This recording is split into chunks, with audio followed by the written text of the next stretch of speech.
இந்த வீடியோவில் நம்ம எதை பற்றி பார்க்க போகிறோம்னா டிஎன்பிசி குரூப் 4க்கான ரிசல்ட் எப்போது வெளியாகும் என்பதை பற்றியும் இதற்கான எக்ஸ்பெக்டட் கட் ஆஃப் மார்க் என்ன, இவ்வளோ கட் ஆஃப் மார்க் இருந்தால் உங்களுக்கு வேலை கிடைப்பதற்கு அதிக வாய்ப்பு உள்ளது என்பதை பற்றி தான் இந்த வீடியோவில் நம்ம டீட்டெயிலாக பார்க்க போகிறோம்.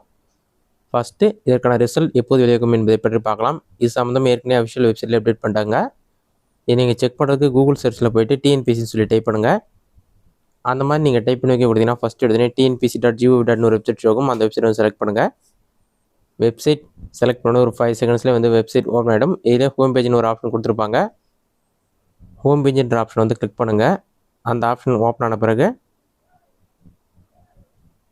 ஒரு 5 செகண்ட்ஸ் லோட் ஆகும். லோடாகி கம்ப்ளீட் ஆன பிறகு மெனுன்ற ஆப்ஷன் வந்து கிளிக் பண்ணுங்கள். மெனு கொடுத்தோடனே ஒரு 5 செகண்ட்ஸில் வந்து உங்களுக்கு கேட்டகரி வைஸாக நிறைய ஆப்ஷன் இருக்கும். இதில் பார்த்தீங்கன்னா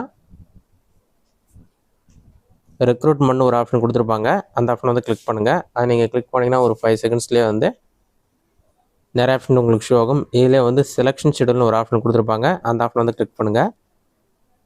அதை நீங்கள் கிளிக் பண்ணிங்கன்னா நெக்ஸ்ட் பேஜில் வந்து செலெக்ஷன் ஷெடியூல் வரும். Combine civil service examination notification date, notification number, publication of tentative ஆன்சருக்கு பப்ளிஷ் ஆகிடுன்னு சொல்லி மென்ஷன் பண்ணிருக்காங்க. ரிட்டன் எக்ஸாமினேஷன் ரிசல்ட் வந்து அக்டோபர் மந்த் வெளியாகும்னு சொல்லி மென்ஷன் பண்ணிருக்காங்க. கண்டிப்பாக குரூப் 4 எக்ஸாமுக்கான ரிசல்ட் அக்டோபர் மாதம் வந்து முதல் வாரம் அல்லது 2வது வாரத்தில் வெளியிடப்பட உள்ளது. இதுதான் வந்து அப்டேட் பண்ணிருக்காங்க. அடுத்ததான் இதற்கான எக்ஸ்பெக்டட் கட் ஆஃப் மார்க் என்ன, எவ்வளோ கட் ஆஃப் மார்க் இருந்தால் உங்களுக்கு வேலை கிடைப்பதற்கு அதிக வாய்ப்பு உள்ளது என்பதை பற்றி பார்க்கலாம். ஃபஸ்ட்டு ஜென்ரல் கேட்டகரியில் பார்க்கலாம். ஜேஏ போஸ்ட்டுக்கு அப்ளை பண்ண போகிறீங்கன்னா 160 ப்ளஸ் இருக்கணும். டைப்பிஸ்டாக இருந்தால் 154, ஃபாரஸ்ட்டாக இருந்தால் 155. நீங்கள் பிசி கம்யூனிட்டியாக இருந்தால் ஜேஏ போஸ்ட்டுக்கு 155, டைப்பிஸ்ட்டுக்கு 150, ஃபாரஸ்ட்டுக்கு வந்து 148 கட் ஆஃப் மார்க் இருக்கணும். இதுவே நீங்கள் எம்பிசி கம்யூனிட்டியாக இருந்தால் ஜூனியர் அசிஸ்டன்ட் ஜாப்க்காக இருந்தால் உங்களுக்கான கட் ஆஃப் மார்க் 155 இருக்கணும். டைப்பிஸ்ட்காக இருந்தால் 150, ஃபாரஸ்ட்டுக்காக இருந்தால் 148 இருந்தால் போதும். நெக்ஸ்ட்டு பிசிஎம் கம்யூனிட்டிக்கு ஜேஏ போஸ்ட்டுக்கு வந்து கட் ஆஃப் மார்க் 152 இருக்கணும். டைப்பிஸ்ட்டுக்கு வந்து 147, ஃபாரஸ்டருக்கு வந்து 145 இருக்கணும்.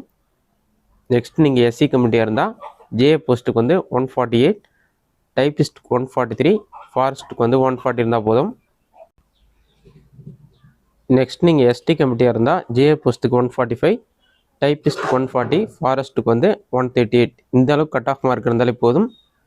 ஏன்னா வந்து கொஷின் ரொம்ப டஃப்பாக இருக்கிறதால நீங்கள் வந்து எக்ஸாமில் 150 ப்ளஸ் கொஷின்ஸ் கரெக்டாக ஆன்சர் பண்ணியிருந்தாலே உங்களுக்கு வேலை கிடைப்பதற்கு அதிக வாய்ப்பு உள்ளது.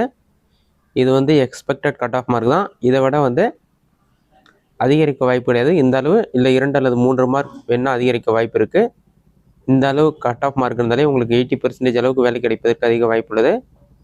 இது மட்டும் இல்லாமல் டென்டேட்டிவ் ஆன்சருக்கு ரிலீஸ் ஆனால் தான் வந்து எவ்வளோ கொஷின்ஸ் அவங்க வந்து ஆன்சர் சேஞ்ச் பண்ணிருக்காங்கன்னு தெரியும். அதுக்கேற்ற மாதிரி கட் ஆஃப் மார்க் கொஞ்சம் மாறுவதற்கும் வாய்ப்பு உள்ளது. இந்த அளவு இருந்தாலே போதும் உங்களுக்கு வேலை கிடைக்க அதிக வாய்ப்பு உள்ளது.